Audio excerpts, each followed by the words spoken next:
Before an exam, you've probably heard your teacher say, make sure you answer the question. Other than reminding you not to recite a memorized essay, most people find this an elusive statement.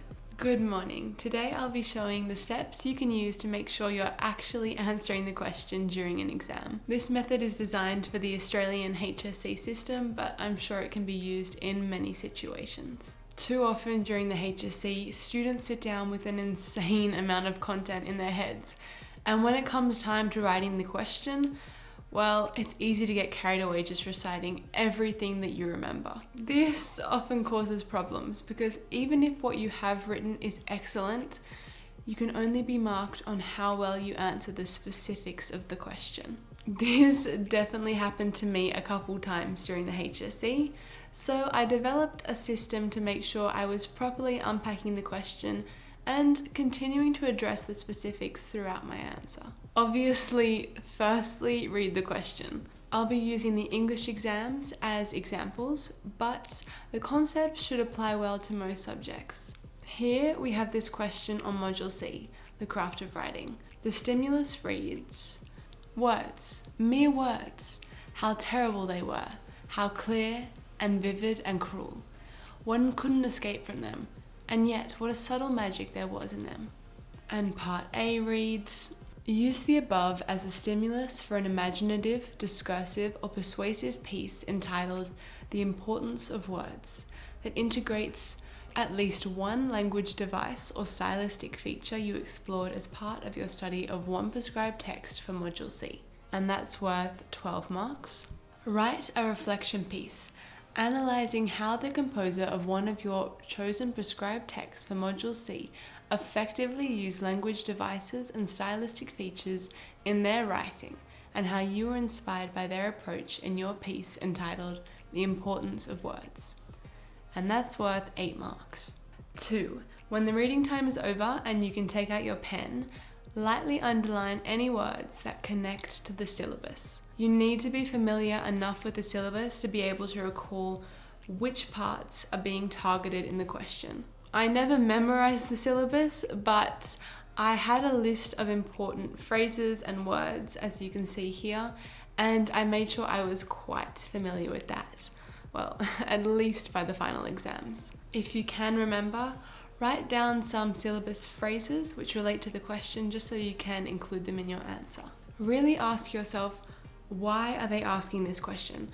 What do they want me to show in my answer? Making connections between the question and the syllabus will guide which content you should include in your answer. So let's have a look at the example now. The whole stimulus generally connects to the versatility, power, and aesthetics of language, but that wouldn't be crucial to pull out. Then in part A, the fact that there is a stimulus refers to using models and stimulus for the development of their own complex ideas and written expression. Being asked to write an imaginative, discursive, or persuasive text links to the syllabus point that students need to apply their knowledge of textual forms and features, reminding you to actually demonstrate the features of whichever form you decide to write in. And then in part B, analysing a composer links to evaluate how writers use language creatively and imaginatively for a range of purposes, and how you were inspired guides you to basically reflect on self-expression. 3. See if the question has multiple aspects you need to answer, then break it up. I would often underline each aspect, sectioning it off a bit like this. If we were to go back to the example, in part A, you have to use the stimulus, answer in a particular form, use the title, and integrate at least one language device or stylistic feature. So that's 4 things you need to do just in part A. Then in part B, you need to analyze how your chosen composer used a language device, and secondly, how you were inspired. Note, it's not actually asking you to justify how your piece fits the title, The Importance of Words, but if you weren't reading the question carefully, you might think you had to do that. 4. Identify the directive verb or verbs and circle it.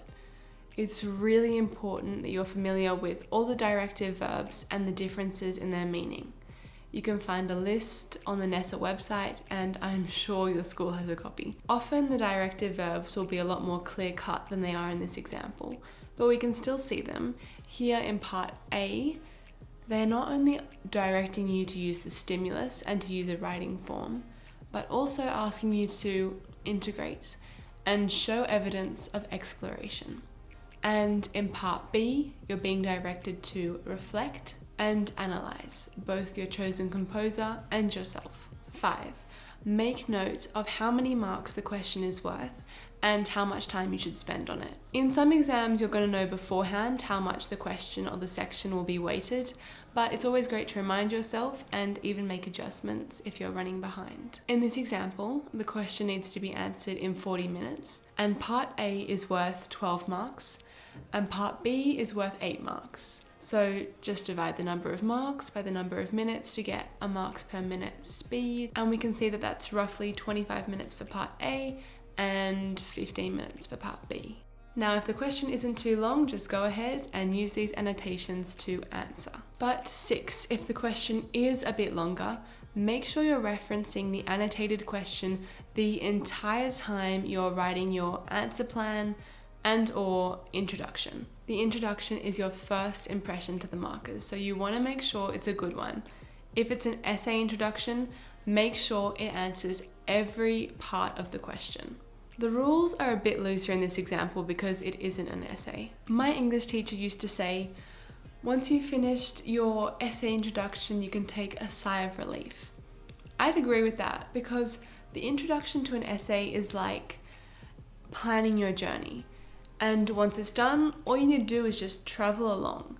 So you want to make sure when you write that and you're creating your map, you are directing yourself to where you want to go. 7. At the beginning and end of each paragraph, look back to the annotated question. This will just make sure you're not going off on a tangent and you're staying directed. Also, it's a good reminder of time. Finally, 8. Once you have finished your answer, go back to the question and just put a little tick next to each of your annotations to double check you have answered everything. If you just noticed that you brushed over something or you forgot something, keep calm. What's done is done. Just don't tick that section and continue on with the exam.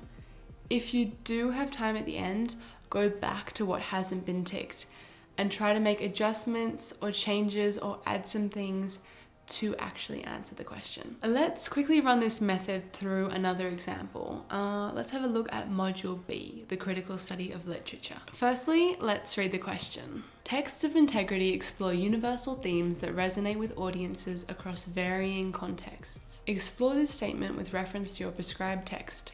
For 20 marks. Number 2, let's underline the connections to the syllabus. Texts of integrity relates to understanding the distinctive qualities of the text, notions of textual integrity and significance. And both universal themes and audiences across varying contexts relates to the text's composition and reception. Investigate and evaluate the perspectives of others. So this should give you an idea of which content you're using in particular. Thirdly, let's see how many aspects we need to address. We have to explore the statement and also address the set text. So that's 2 aspects, pretty straightforward. Number 4, let's circle the directive verbs. And they are explore and we're also referencing. 5. How many marks is it worth and thus how much time should we spend on it? Here we have a pretty standard 20 marks and that's going to be done in 40 minutes as per the HSC exams. Number 6, just write out your plan and introduction referencing the annotated question. 7, keep referring back to the question at each paragraph. And finally 8, just go back and make sure you answered everything by ticking off your annotated question. Although there are 8 steps, this whole process should happen pretty fast, like under a minute. And the more you do it, the faster it will get. As time goes on, there's going to be a lot of circumstances where the question is quite simple and you're not going to need to annotate because the process will just go on in your head.